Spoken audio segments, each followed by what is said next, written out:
So this is actually quite simple.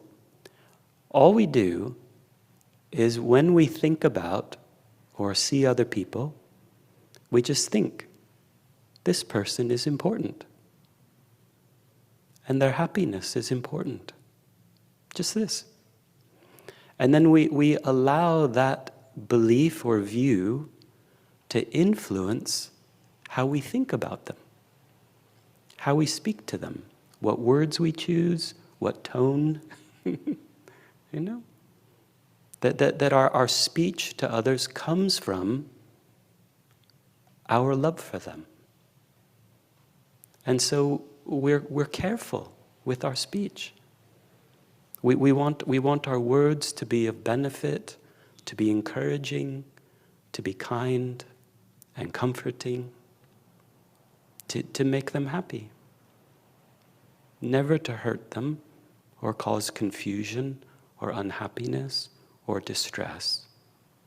Okay? Because it's coming from our love. And then, of course, not only our speech, but our physical behavior as well. Because it all starts in the mind. If our mind's angry, then everything else will reflect that. Even if outwardly we're controlling the expression of anger. But if inside, I think we all know, like even if we're a little bit annoyed, when we send that text, there's something about it. And the other person can tell. They're like, they're a bit annoyed. They're irritated with me, like this. And it's interesting because at the time it feels okay. And then we look back and we're like, ooh, I shouldn't have sent that. Anyway, we know what this is like. And we can tell with others, they can tell with us. Right? It doesn't feel good because it's a negative mind. It's not coming from a good place.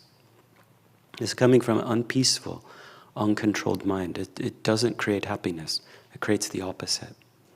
Whereas cherishing others always creates happiness. And the more we cherish others, then naturally, the more kind we are and more considerate. Considerate just means that we consider others' wishes and feelings in our actions.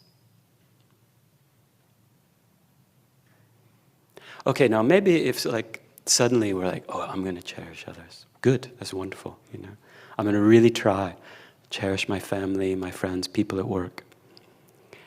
And they notice a little bit of a difference. And maybe at first, they're slightly suspicious. Like, why are you being so nice to me? What do you want? What do you want? Because we're always used to people wanting something, right? Whereas love just wants something for them. Okay? Like what we want is for them to be happy, So we try to use our way of thinking about them, our way of speaking to them, to help them to be happy in their life, and to feel relaxed and accepted and loved. And then we can so much enjoy each other then. So then we experience good relationship, harmony, peaceful. We enjoy our life with people. Because we love them, they will love us. If we human beings, everybody does like this, then there's no basis for fighting, wars, and so forth. Nothing. We enjoy our human life. I believe this is such good advice of Buddha. It is very precious. It doesn't matter, Buddhist or non-Buddhist. Whatever we need, this meaningful practice, whoever does this meaningful practice, will enjoy a meaningful life. And while we have a human life, we want to do something to take its meaning, to take advantage of it, So that is the main point.